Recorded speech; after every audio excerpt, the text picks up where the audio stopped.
చిరంజీవి గారిని ఇండస్ట్రీలో పరిచయం చేసిన వ్యక్తి ప్రొడ్యూసర్, డైరెక్టర్. సో అదే డైరెక్టర్ సీతారామయ్య గారి మనవరాలు సినిమా తీసేశారు. సో ఆ సినిమా మేడింగ్ ఎలా ఉంది, మేకింగ్ ఎలా ఉంది, ఎంతమంది కాస్టింగ్ పెట్టి తీశారు సినిమాని? సో మీ మాటల్లో. చిరంజీవి గారిని ప్రాణం ఖరీదు అనేటటువంటి ఆ సినిమాతో తెరకు పరిచయం అయ్యాడు ఆయన. మొట్టమొదట సినిమా చిరంజీవి గారిది పునాదిరాళ్ళైన ఫస్ట్ రిలీజ్ అయినటువంటి సినిమా ప్రాణం ఖరీదు. దానికి నిర్మాత క్రాంతి కుమార్ గారు. సో ఆ విధంగా చిరంజీవి గారిని మొదట తెరకి పరిచయం నుంచి జనాలకు పరిచయం చేసినటువంటి క్రెడిట్ అయిందే. తర్వాత చిరంజీవి గారితో చాలా మంచి మంచి సినిమాలు తీశాడు ఆయన. Is a very good producer Kranthi Kumar. Is a well read man. బాగా చదువుకున్నటువంటి వ్యక్తి. లా చదువుకున్నాడు ఆయన. రాజమండ్రి వాస్తవ్యుడు.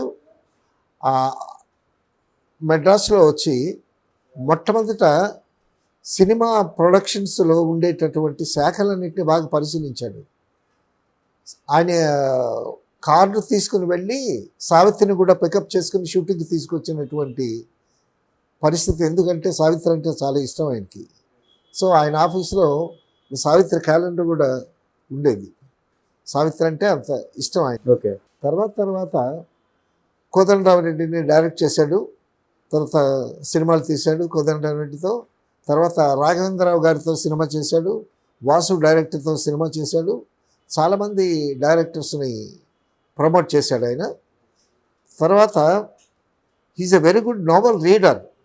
నవళ్ళు బాగా చదువుతాడు.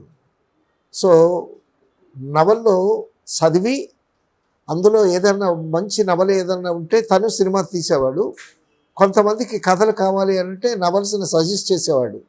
చాలామంది ప్రొడ్యూసర్స్ దగ్గరికి వచ్చేవాడు. ఎందుకంటే కథల విషయంలో చాలా పకడ్బందీగా ఉంటాడు ఆయన. ఓకే. ప్రొడ్యూసర్ దొరసింహరాజు గారు ఆయన ఒక సినిమా కొన్నాడు. సినిమా కొంటే ఫస్ట్ టైం అనమాట. సినిమా కొంటే అందులో లాభాలు వచ్చాయి. ఇదేదో బాగానే ఉంది అని చెప్పి డిస్ట్రిబ్యూషన్ పెట్టాడు. డిస్ట్రిబ్యూషన్ పెట్టిన తర్వాత సినిమా తీద్దామనేటువంటి ఉద్దేశం కలిగి నాగార్జున అడిగాడు. నాగార్జుని అడిగితే చేద్దామని అన్నాడు. తర్వాత క్రాంతి కుమార్కి ఫైనాన్స్ చేసేవాడు ఈయన. సో దర్శకుడు క్రాంతి కుమార్ నీతో ఒక సినిమా చేయాలి అది ఇది అని అంటే సరే చేద్దామన్నాడు. ఈలోగా కథ కోసం వెతుకుతున్నారు. ఈలోగా కోదండరామిరెడ్డి కిరాయి దాదా అని సినిమా తీశాడు నాగార్జున హీరోగా పెట్టి. ఓకే. తర్వాత క్రాంతి కుమార్తో బాగా స్నేహం ఈయన సినిమాలకి ఫైనాన్స్ చేయటం, డిస్ట్రిబ్యూట్ చేయటం, సీడెడ్ అంతా డిస్ట్రిబ్యూషన్ చేసేవాడు దొరస్వామిరాజు గారు. సో క్రాంతి కుమార్తో సినిమా చేద్దామనేటువంటి ఉద్దేశంతో క్రాంతి కుమార్ ఆధ్వర్యంలో సినిమా చేద్దామనే ఉద్దేశంతో కథ వెతుకుతున్నారు అనమాట. కథ వెతుకుతుంటే వేమూరి సత్యనారాయణ గారని ఆయన ఒక కథ వీళ్ళకి ఇచ్చాడు. ఆ కథ ఎలా వచ్చిందంటే ఒక కథల పోటీలో ఒక రైటర్ మానస్ అనేటటువంటి పేరుతో ఒక కథ రాశాడు. ఓకే. ఆ కథకి ప్రైజ్ వచ్చింది. ఆ కథకి ప్రైజ్ వస్తే ఆ మానస్ అనేటటువంటి పెన్నెమ్మ పెట్టుకున్నాడు అతను. మగడే అతను. సో ఆ కథ పట్టుకుని సినిమా వాళ్ళకి ఇద్దామని చెప్పి కొంత వర్కౌట్ చేసి అతను బ్యాంకులో పనిచేసేవాడు. మెడ్రాస్ వచ్చాడు. మెడ్రాస్ వచ్చిన తర్వాత ఆ కథ పట్టుకొని తిరిగితే 2 సంవత్సరాలు తిరిగితే ఎవరూ తీసుకోలేదు. సరే మెడ్రాస్లో నా సినిమా ట్రైల్స్ ఇక వేస్ట్ అదేదని అనుకుని వెళ్ళిపోతూ ఆ కథ ఫైల్ని వేమూరి సత్యనారాయణ గారికి ఇచ్చాడు. వేమూరి సత్యనారాయణ గారిని ప్రొడక్షన్ ఎగ్జిక్యూటివ్గా చేశాడు. ఆయనకి కాస్త కథల మీద సాహిత్యం మీద పరిచయం ఉన్నటువంటి వ్యక్తి. ఈ వేమూరి సత్యనారాయణ అనేట ఆయన ప్రొడక్షన్ ఎగ్జిక్యూటివ్గా క్రాంతి కుమార్ ఆఫీసులో పనిచేస్తున్నాడు. సో అప్పుడు కథల కోసం వెతుకుతుంటే ఇదేమన్నా ట్రై చేస్తారని వేమూరి సత్యనారాయణ ఆ ఫైల్ ఏమో క్రాంతి కుమార్ గారికి ఇచ్చాడు. ఇస్తే it is a small story. ఆ స్మాల్ స్టోరీ ఎందుకో ఆయనకి నచ్చి రైటర్ పాత్రను పిలిపించి దాన్ని వర్కౌట్ చేశారు. అది వర్కౌట్ చేసిన తర్వాత అది ఏంటి, ఆ కథలో ఒక కమర్షియల్గా ఒక పాటలు పెట్టడానికి కానీ డ్యూయట్స్ పెట్టడానికి కానీ అటువంటి పాటలు లేవు. హీరో హీరోయిన్లే లేరు ఆ కథలు. ఓల్డ్ క్యారెక్టర్స్ 2, ఒక యంగ్ క్యారెక్టర్, ఒక మనవరాలు క్యారెక్టర్ ఒకటి. ఈ 3 క్యారెక్టర్స్ మీద డ్రామా అనమాట. సో మొత్తానికి కథ తయారు చేశారు. కథ తయారు చేసి క్రాంతి కుమార్ ఏమో బిఎస్ దొరస్వామిరాజుకి కథ వినిపించాడు. వినిపిస్తే ఏం కదండి ఇది, ఎవరు చూస్తారండి, ఒక హీరో హీరోయిన్ లేరు, డ్యూయట్ లేవు, మంచి లొకేషన్స్ లేవు, గ్లామర్ కూడా లేదు, ఇది ఎవరు చూస్తారు ఈ సినిమా, ఇదేం కథ అన్నాడు ఆయన. అంటే క్రాంతి కుమార్ గారు ఆయనకి ఆ కథ మీద ఎందుకో నమ్మకం. నేను కాదు, పాత్ర వినిపిస్తాడు నీకు ఆ కథ, డీటెయిల్గా వినిపిస్తాడు, విను అని చెబితే అప్పుడు పాత్ర గారు చెబుతూ ఉండగా డీటెయిల్డ్గా ఆ కథ విన్నాడు దొరస్వామిరాజు. విని అప్పుడు ఎక్కింది ఆ కథ. ఏదో బాగుందండి, బాగా ట్రై చేయొచ్చు అని అన్నారు. అప్పుడు 2 ఓల్డ్ క్యారెక్టర్స్, ఒక 60 దగ్గర పడేటటువంటి మేల్ క్యారెక్టర్, 60 బిలో ఉండేటటువంటి వైఫ్ అండ్ హస్బెండ్ అనమాట. ఆ 2 క్యారెక్టర్స్ ఒక టీనేజ్ గర్ల్ క్యారెక్టర్, 3 క్యారెక్టర్స్ మధ్య డ్రామా. ఈ కథకి ఎవరు బాగుంటారంటే అక్కినేని నాగేశ్వరరావు గారు బాగుంటారు ఇది, ఎందుకంటే కాస్టింగ్ కూడా ఉండాలి కదా. అవును. సో అక్కినేని నాగేశ్వరరావు గారు బాగుంటారని అక్కినేని నాగేశ్వరరావు గారికి వినిపించారు. వినిపిస్తే ఆయన కూడా ఇది అన్నాడు, ఇదేం కదా, ఇది ఎవరు చూస్తారు ఇప్పుడు, అది ఇది అని అన్నారు. అని అంటే మళ్ళా పాత్ర చేత కథ వినిపిస్తే బాగానే ఉంది అని అన్నాడు ఆయన. సో నాగేశ్వరరావు ఒప్పుకున్నాడు. ఒప్పుకున్న తర్వాత రోహిణి హట్టంగడ్డి బుక్ చేశారు వైఫ్ క్యారెక్టర్కి. చాలా వండర్ఫుల్ ఆర్టిస్ట్, గాంధీ సినిమాలో మిసెస్ గాంధీగా యాక్ట్ చేసింది. ఓకే. చాలా మంచి ఆర్టిస్టు. ఆవిడ బుక్ చేశారు. నాగేశ్వరరావు గారు ఓకే అని అన్నారు. ఓకే అన్న తర్వాత వీళ్ళు కండిషన్ పెట్టారు.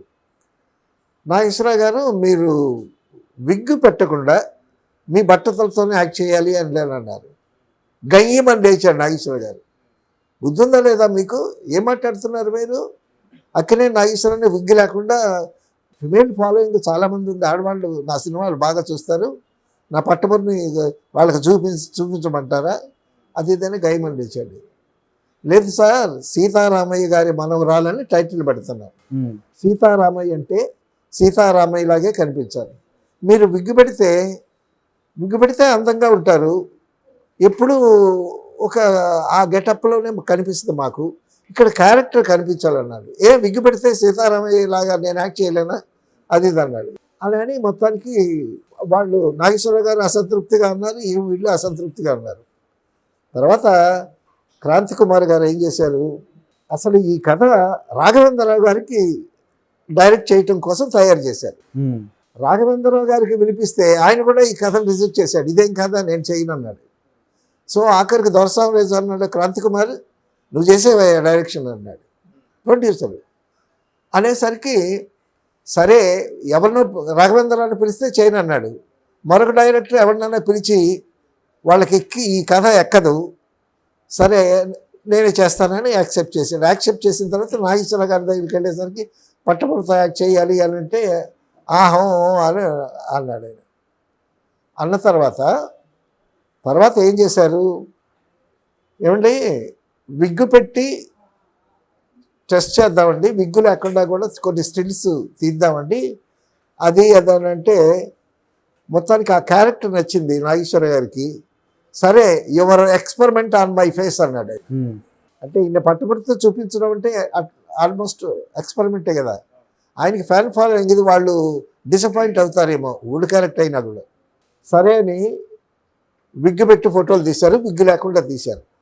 ఈ ఫోటోలు చూసి వీళ్ళు మొదటి నుంచి బాల్డ్ హెడ్తోనే యాక్ట్ చేయాలి మీరు అని అంటున్నారు. ఈ ఫోటోలు నాగేశ్వరరావు గారు ఇంట్లో చూపించారు. చూపిస్తే ఇంట్లో వాళ్ళు నాగార్జున వాళ్ళందరూ కూడా డాడీ మీరు సీతారామయ్య గారి క్యారెక్టర్కి విగ్గు లేక ఉన్న ఫోటో బాగుంది అని అన్నారు. అనేసరికి అప్పుడు ఒప్పుకున్నాడు నాగేశ్వరరావు గారు విగ్గు లేకుండా యాక్ట్ చేయటానికి. సరే దీనికి దొరస్వామిరాజు ప్రొడ్యూసర్ అయితే క్రాంతి కుమార్ డైరెక్టరు. ఈ కథకి బాగా కంట్రిబ్యూట్ చేసినటువంటి రైటర్ గణేష్ పాత్ర, అతనే డైలాగులు రాశాడు. తర్వాత దీనికి అనుకుంటా ఫస్టో సెకండో కీరవాణి మ్యూజిక్ డైరెక్టర్ దీనికి, ఓకే. సీతారామయ్య గారు మనోరాలు సినిమాకి. తర్వాత దాసనారాయణరావు గెస్ట్ వేరే వేషం వేశాడు. తర్వాత మీనా యంగ్ క్యారెక్టర్ వేసింది, మనోరాలు క్యారెక్టర్ వేసింది. అవును. తర్వాత గెస్ట్గా మురళీమోహన్ కూడా వేశాడు. సో కాస్టింగ్ కూడా ఉంది. పక్కన నాగేశ్వరరావు, రోహిణి అట్టంగడి మంచి ఆర్టిస్టు, మీనా అప్పుడు చాలా ఫ్రెష్గా ఉంది. సో మనవరాలు క్యారెక్టర్కి బాగుంటుందని ఆ అమ్మాయిని సెలెక్ట్ చేశారు. ఈ గోదావరి బ్యాక్డ్రాప్ అక్కడ షూట్ చేశారు. అందులో కథ ఏంటంటే, నాగేశ్వరరావు గారు, సీతారామయ్య గారు ఒక పల్లెటూరులో ఒక మూతుబరి రైతు, ఆయన వైఫ్. సో వాళ్ళిద్దరూ ఆ ఊరికి చాలా పెద్ద అనమాట. సో ఆ ఊళ్ళో ఏది జరిగినా, ఎటువంటి కార్యక్రమం జరిగినా ఈయనొచ్చి సంప్రదించాలి. చాలా బెంకమైనటువంటి మనిషి, మాట మీద నిలబడేటువంటి మనిషి. అటువంటి మనిషి కొడుకు పెళ్లి చేద్దామని చెప్పి ఆయన ఒక అమ్మాయిని తీసుకొచ్చి, ఆ అమ్మాయి చాలా మంచి ఉన్నత కుటుంబం నుంచి వచ్చిందని ఆ అమ్మాయిని పెళ్లి చేసుకోవటానికి మాట ఇచ్చేస్తాడు అక్కడ. ఓకే. తర్వాత కొడుకేమో చాలా ఒబిడియంట్గా ఉండేటటువంటి కొడుకే తండ్రితో, నాన్న నేను ఒక అమ్మాయిని ప్రేమించాను, అమ్మాయిని పెళ్లి చేసుకుంటాను అని అంటాడు. అనేసరికి ఇంత గంభీరమైనటువంటి మనిషి కోపం వస్తుంది. కోపం వచ్చి, ఎంత కోపం వచ్చిందంటే, నువ్వు పెళ్లి చేసుకుంటానని నువ్వు ప్రేమించటం తప్పు కాదు, కానీ ప్రేమించిన అమ్మాయిని నేను చేసుకుంటాను అని ఇన్ఫర్మేషన్ నాకు ఇవ్వకపోవటం నీది తప్పు.